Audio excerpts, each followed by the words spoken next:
বন্ধুরা, আজ আমি তোমাদের দেখাবো কি করে তোমরা একটা ডিম আঁকার মাধ্যমে এত সুন্দর একটা আম আঁকতে পারো।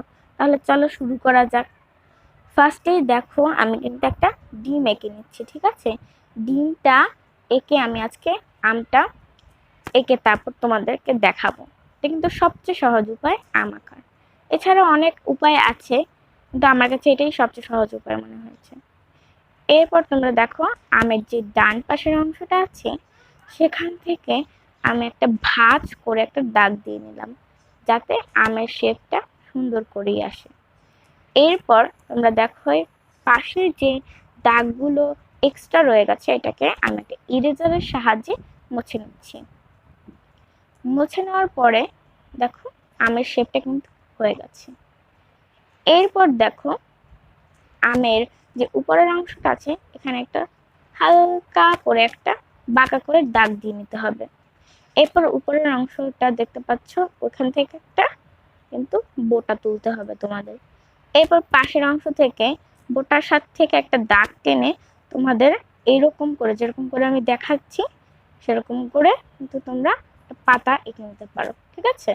খুবই সহজ পাতা আঁকাটা। উপরের অংশটা একটু বাঁকা বাঁকা দেবে, তাহলে দেখতে সুন্দর লাগবে।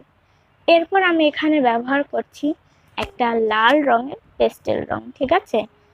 তোমাদের কাছে যার যেরকম রং আছে সেরকম রঙে কিন্তু তোমরা ব্যবহার করতে পারো। এরকম নয় যে পেস্টেল রং দিয়েই করতে হবে, পেন্সিল রং দিয়েই করতে হবে, এরকম কিন্তু নয়, ঠিক আছে। এই দেখো, আমের উপরের অংশটা কিন্তু এরকম করে করতে হবে, ঠিক আছে। তোমরা যারা নতুন আছো বা যারা বাচ্চা আছো, যারা শিখছো, তাদের জন্য কিন্তু এই প্রসেসটা খুবই একটা সহজ প্রসেস, ঠিক আছে।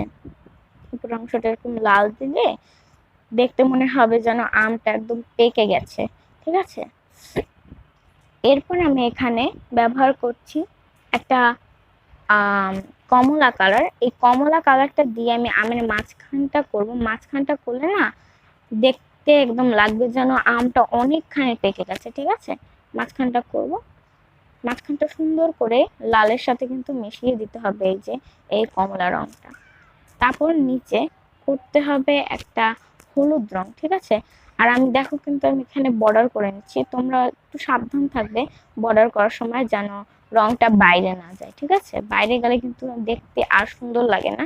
তো প্রত্যেকটা রং কিন্তু এভাবে করে মিশিয়ে মিশিয়ে দিতে হবে। মিশিয়ে দিলে আমটা দেখতে খুবই সুন্দর লাগবে এবং আমটা ফুটবেও একদম রিয়েল আমের মতো লাগবে দেখতে, ঠিক আছে। এরপর দেখো, আমি কিন্তু এখানে এই হলুদটাকে ভালো করে কমলার সাথে মিশিয়ে নিচ্ছি, ভালো করে, খুবই ভালো করে মিশাতে হচ্ছে। এরপর দেখো, আমি এখানে একটা পেন্সিল রং নিয়ে আমার পাতাটাকে এরকম করে বর্ডার করে নিচ্ছি, ঠিক আছে। তোমাদের কাছে যে পেন্সিল রঙে থাকতে হবে এরকম না, বা পেস্টেল রং দিয়েও করতে পারো চাইলে, ঠিক আছে। এরপর এখানে আমি দেখো সব জায়গাগুলোকে বর্ডার করে নিচ্ছি। এরপর এখানে আমি একটা গাঢ় সবুজ দিচ্ছি ডান পাশের অংশটাতে পাতার, এরকম করে দেওয়ার পর এরপর যে উপরের অংশ দেখতে পাচ্ছ এখানে আমি ব্যবহার করব একটা হালকা সবুজ, ঠিক আছে। হালকা সবুজ যদি উপরের অংশটায় দাও আর যদি নিচের অংশটায় গাঢ় সবুজ দাও, তাহলে কিন্তু দেখতে অনেকটাই আসল মনে হয় আমের পাতাটাকে, ঠিক আছে। যদি আমের পাতাটাকে একদম দেখতে আসলের মতো লাগে, তাহলে কিন্তু আমটা দেখতেও অনেক সুন্দর লাগবে, ঠিক আছে। এরপর দেখো, আমি এখানে একটা পেন্সিল নিচ্ছি।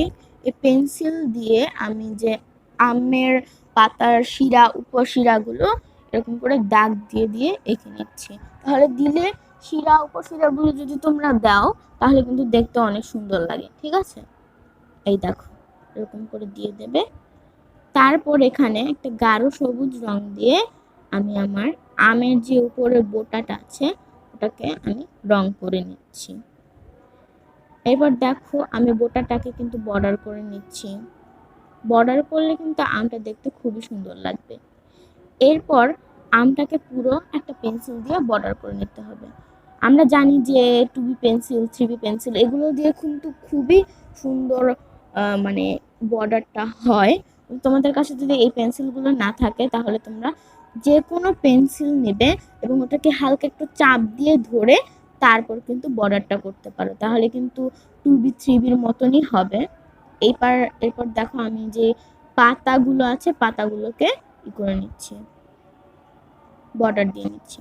এরপর দেখো আমি এখানে একটা টিস্যুর সাহায্যে এরকম করে ঘষে ঘষে নিচ্ছি রংটাকে। কেন ঘষছি জানো? যাতে আমের যে রংটা আছে এটা যেন ভালো করে মিশে যায়। আর তোমাদের হাতের কাছে যদি টিস্যু না থাকে তাহলে তোমরা মানে আঙুল দিয়ে ঘষে ঘষে করতে পারো, ঠিক আছে।